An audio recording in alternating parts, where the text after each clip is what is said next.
Hello, this is Toby the Galactic Intuitive. How are you guys doing today? I hope you all are well. Thank you so much for joining me here on the channel. I greatly appreciate your time, your attention, your energy, your presence. All of those are exceptionally valuable. And I am so grateful that you chose to share them with me here today. And today we are going to be doing something I haven't done in a little bit here on the channel, and that is a light language sigil reading.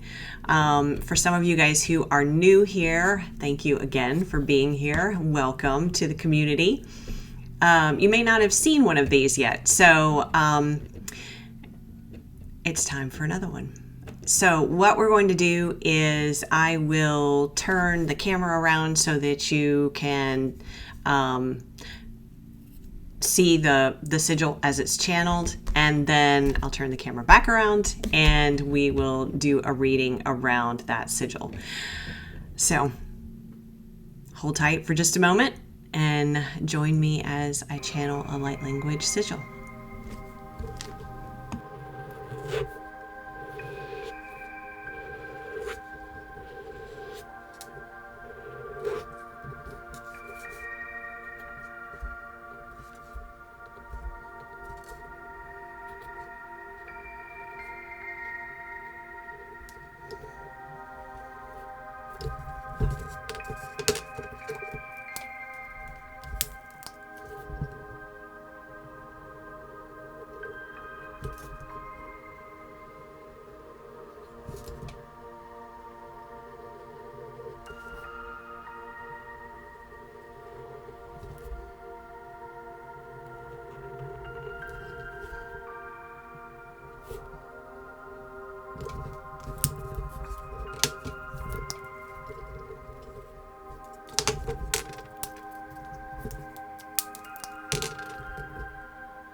Hello everybody. So the sigil has been channeled, as you just saw. I'll just hold it up here so you can see it again.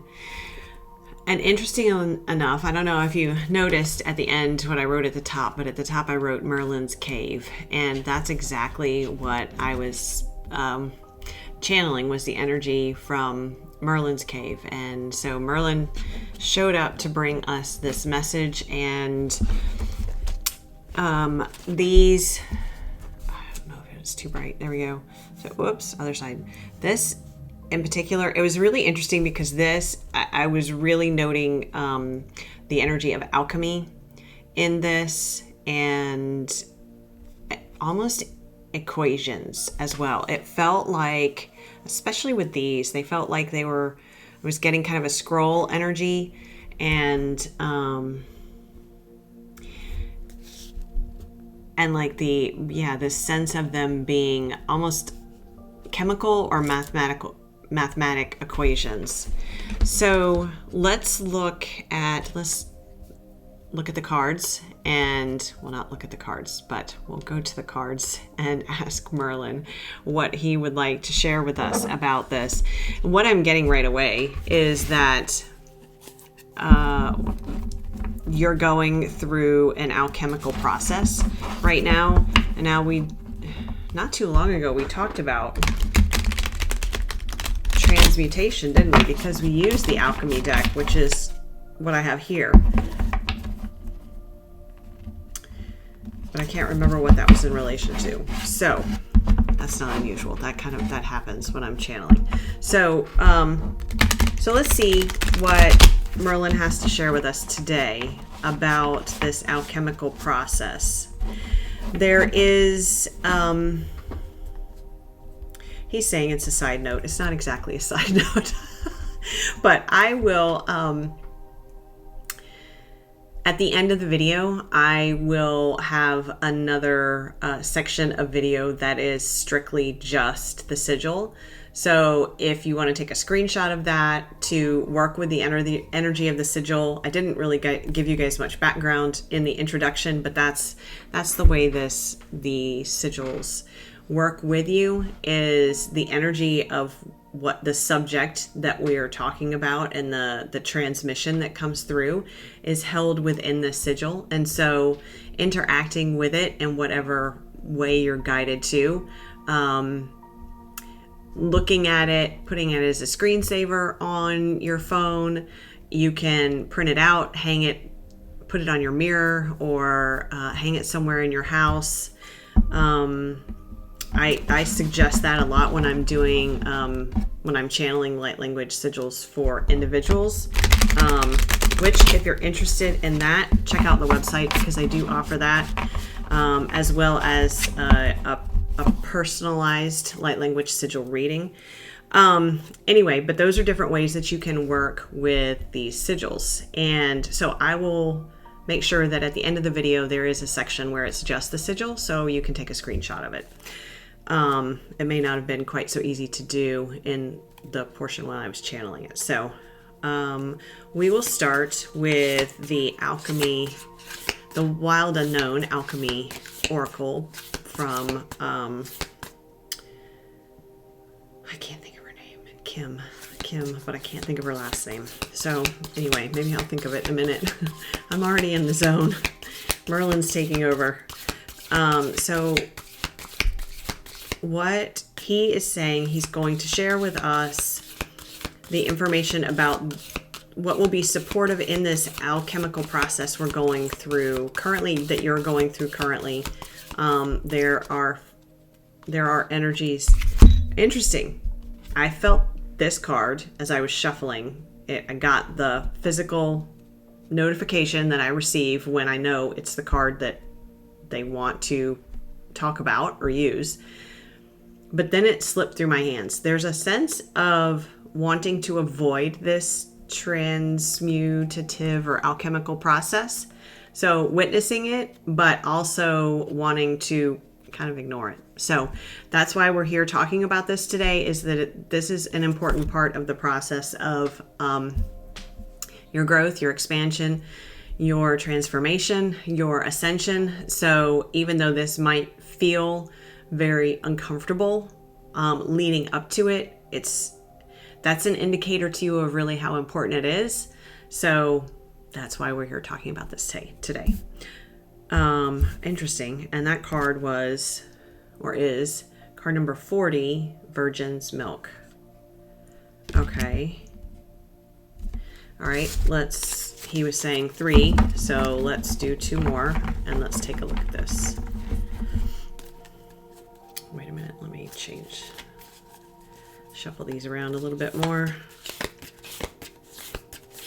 Okay, so we need 2 more, please.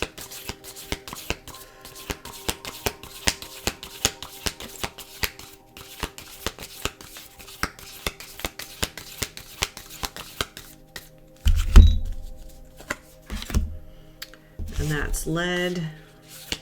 Well, that is that.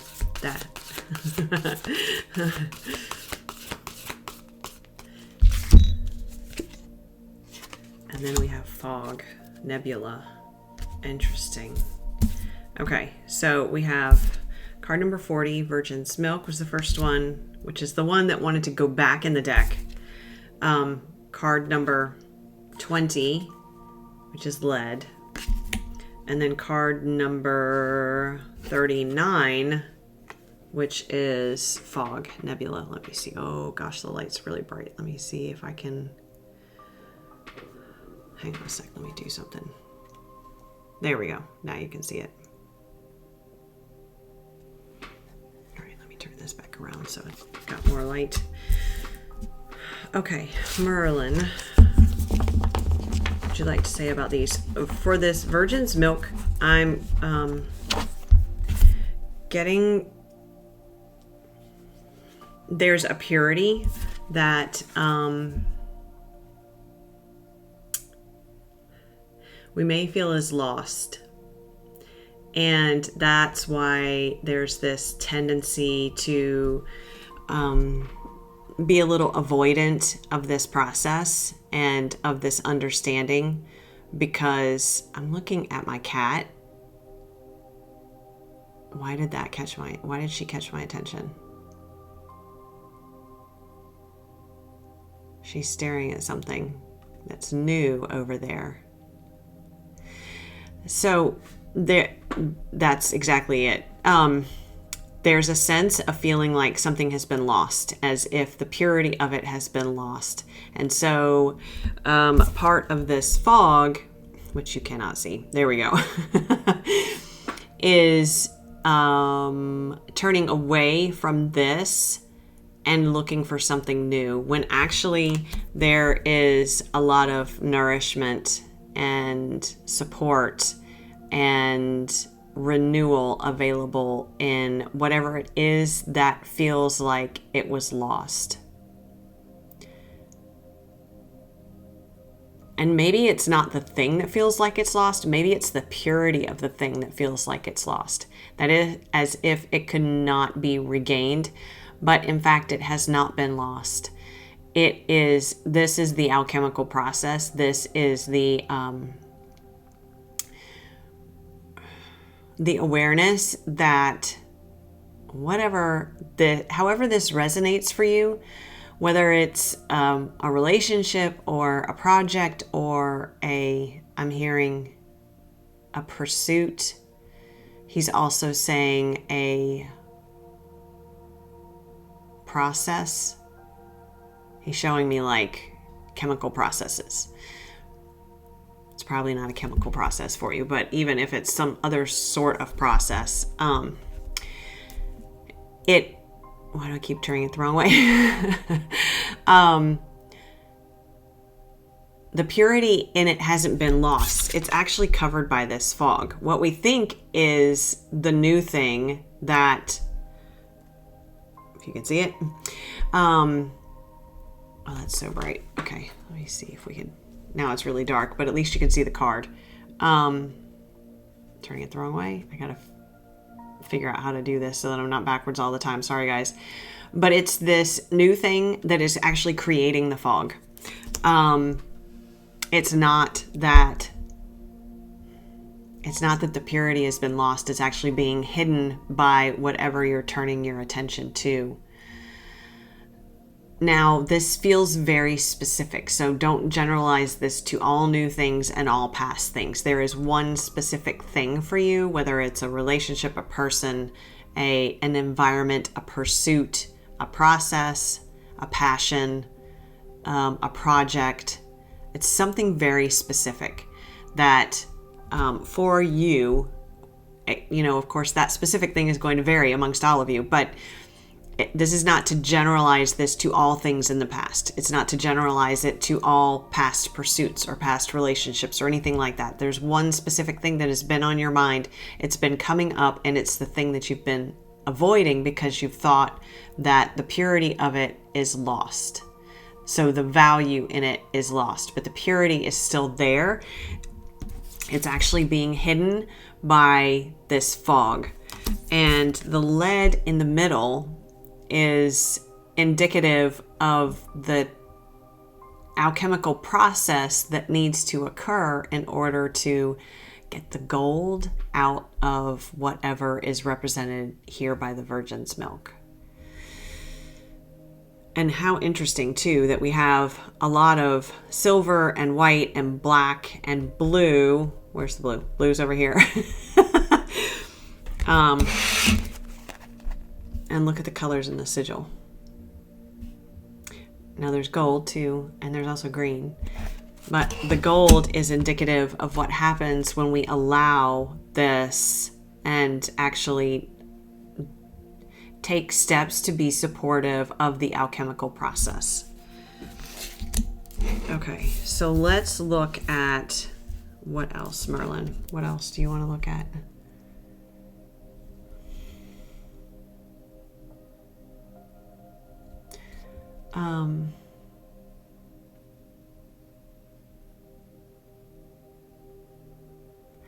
When we were taught, when all the green came through recently, what was that when Merlin was here last? I think it was. And the color I started with the sigil is green. Interestingly, though, the tarot deck that I pulled out, look at all the blue that's on the back of it. So let's start with this then.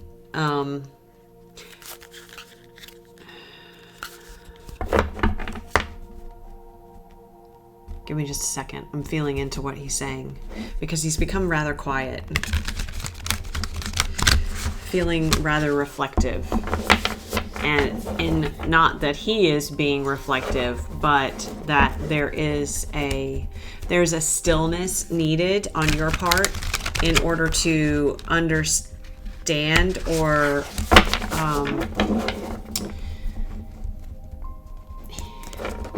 Merlin doesn't always speak in the necessarily the gentlest of ways. So he's saying comprehend. So please don't take that personally.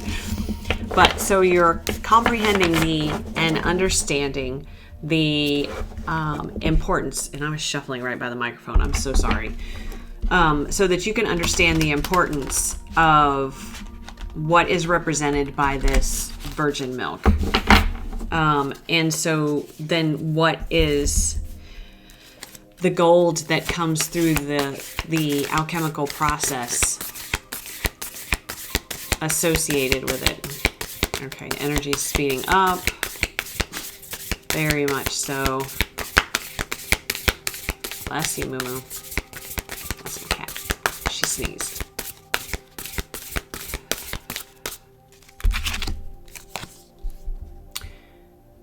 Okay, hold on. We're going to do more than one.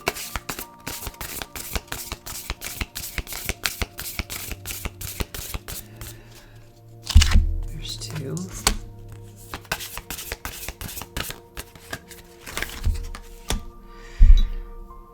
Okay.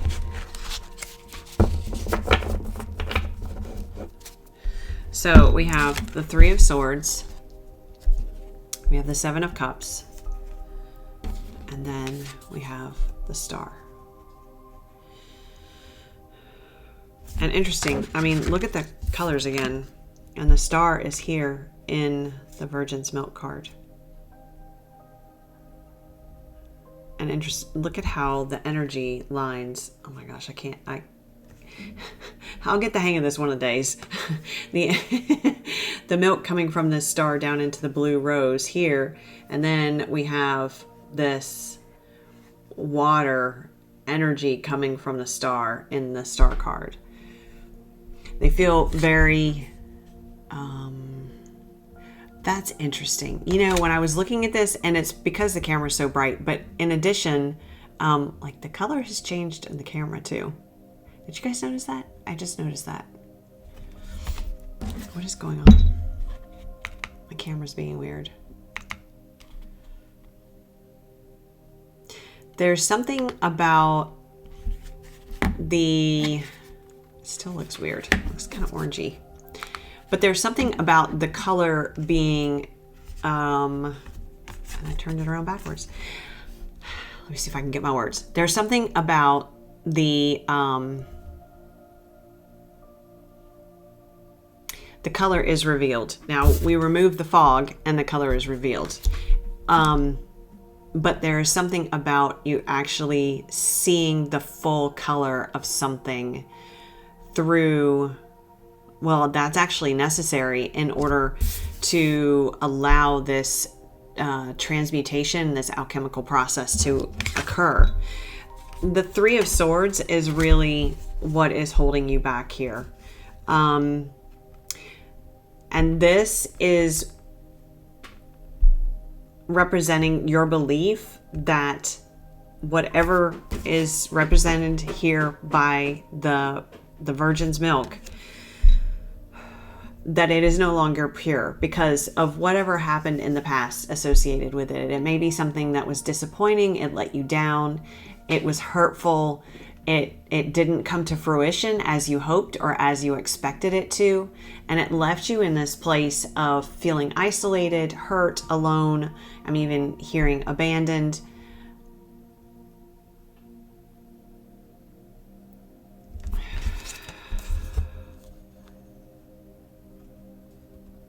But there's also something about it where you really need to be aware, and this kind of goes back to yesterday's message. There's an invitation here to be aware of also how that cracked you open. And yeah, it was really painful in the opening, but it allowed you to be open to receiving new information about yourself, but also new experiences, new situations, new energies. Now, there's almost, because of that receptivity, there's almost an overabundance of options. And that's where this is coming back in to say, remember that thing, the thing that you thought was ruined by whatever happened here with the Three of Swords, whatever painful incident. It's not. And it's actually hidden now in these different options. It's hidden in these options. There's one bowl with the lid on it in the center. And you put the lid on it through this painful experience. And yet none of these other cups are holding things that are resonating with you. In fact, they're feeling overwhelming because there's so many. And so this reading is an invitation to go back to that thing, to take the lid off of this center bowl. You left it in the center for a reason. And don't be afraid to open that back up, right? To remove the fog. Oh, it's too bright. To remove the fog and allow it to be revealed again. And this is what brings not only the healing, but the, I'm hearing accomplishment and success, but not necessarily just, we're not talking about in purely tangible ways. We're talking about energetic ways of feeling abundant and successful and accomplished. This is something that your soul desires to experience. And it's that sense of accomplishment that Merlin is referring to.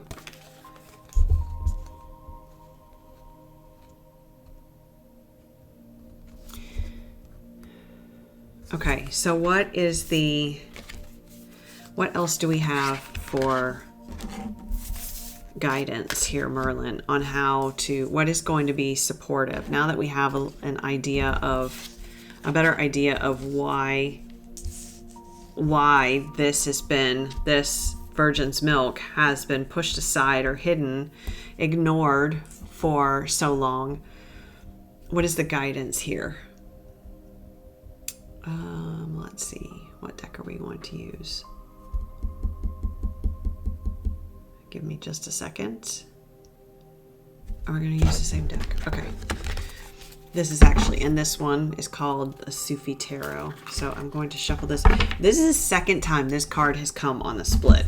And that is the 7 of coins. That's the 7 of pentacles. And that speaks of putting in the work, putting in the effort.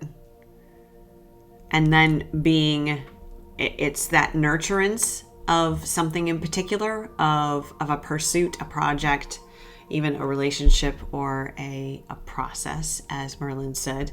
But then it's being aware that you put in the effort and then you must wait for those seeds to grow, for them to then reach maturity, for them to then blossom and bear fruit. And then you have the harvest.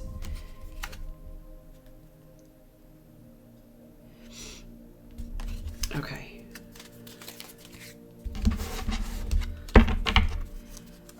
So let's see.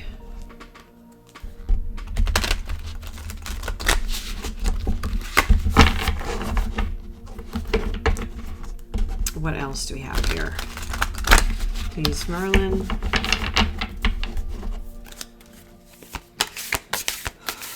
What guidance to assist in removing the fog, alchemizing the energy around this virgin's milk, and allowing it be led to transform to gold.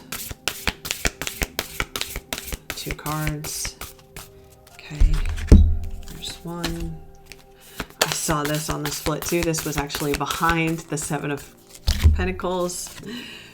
Oh my gosh, and the seven of Pentacles came out again, you guys. So it was these 2 cards to begin with. So it's card number 10,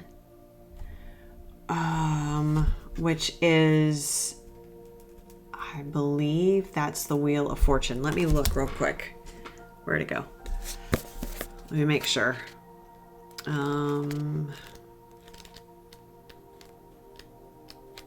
I'm pretty sure it is. Yeah, sure enough, the Wheel of Fortune. So this is just what we talked about yesterday. We talked about timing, and we talked about allowing divine timing to do what it does. Allow that to be the watch that we move by.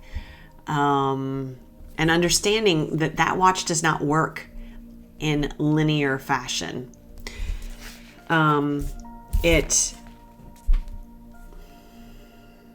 swirls and whirls and spins, but the speed, the pace, the cadence isn't necessarily consistent. There are different things that are influencing it. But look at how it's holding all of those cups. Again, we have this reference to the cups. We have the cups in we had the 7 of Cups here, right, with all the options. And we have the Star where you have, you're actually sharing what this is, whatever we're speaking on here. You're sharing this and you've poured into it enough that now you're sharing it and allowing its light to shine and spread out beyond your experience and into the experience of the collective. So here's that 7 of coins that we talked about. So we're talking about timing too, right? We have the Wheel of Fortune, and we have the 7 of coins, which says patience. Patience, patience, my child. Patience, my child. Allow the work that you have done and the energy you have put into it to do its work, to do what it does, to then coalesce into matter and form. And that's the tree growing. That's the buds blooming. That's the fruit growing and ripening to the point of being ready to harvest. So part of this, circling back around to the beginning then, the hurt that came through this, I feel like had a lot to do with having expectations of a time frame for something to occur. And this is where the sense of it's no longer pure, it's no longer valid, it's no longer valuable, it's no longer, what's that word? It starts with a V. I can't think of the word. It's no longer able to produce anything, right? It's not valid. I can't think of the word. Anyway, that's where the 7 of Swords comes in. So it may not be something necessarily external that caused this pain, but it may be your expectation of it happening on a certain timeline. And when that timeline didn't occur, then there was an assumption made or a judgment made that meant that this rose was dying and it was no viable. That's the word. Is no longer viable. But that is not the case. And that's not the case. But what happened then was that you put the lid on it, literally.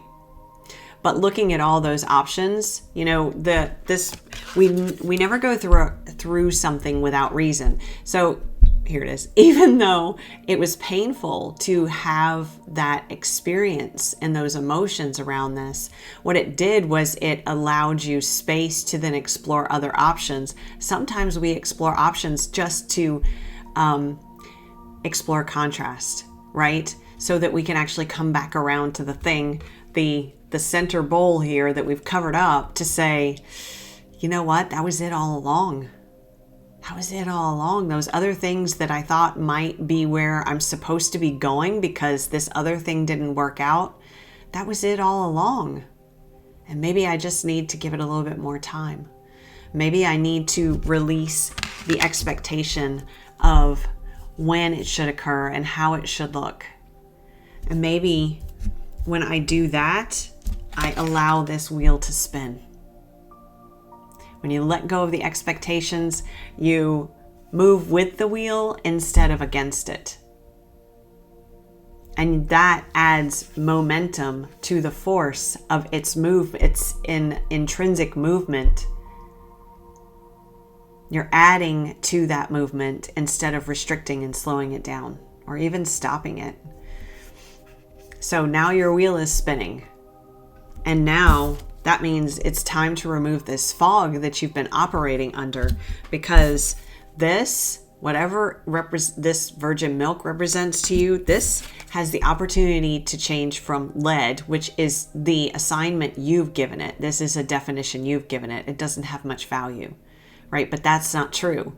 What it needs is, it needs your love, and it needs your respect for the divine timing, and it needs your understanding and your patience and your willingness to invest in it in maybe a slow, maybe methodical, maybe consistent manner. And when that happens, that's when this alchemical process is ignited, I'm hearing. And that's when it takes off. And that's when the fruit begins to grow at a rapid pace and it ripens and you can harvest it probably more quickly than you anticipate. But you know why? Because you're no longer resisting the movement that is available through this Wheel of Fortune. Wow. Wow. What a beautiful message from Merlin. Okay, so this is how you can use the light language sigil. Please, if this resonates with you, take a screenshot of the sigil and sit with it in meditation. You can save it to your phone. You don't have to print it off. Save it to your phone. Look at it when you're about to meditate. Meditate into it. We are listening together to, I don't know what it is. I was hoping I could find out the frequency. It doesn't say. I'm sorry. I guess that's not important. The frequency isn't important. So whatever frequency resonates for you, but there's something about bringing frequency music into this for you as well. And that's going to help you to release the definition that goes along with this hurt and the expectation that actually is the root of this hurt.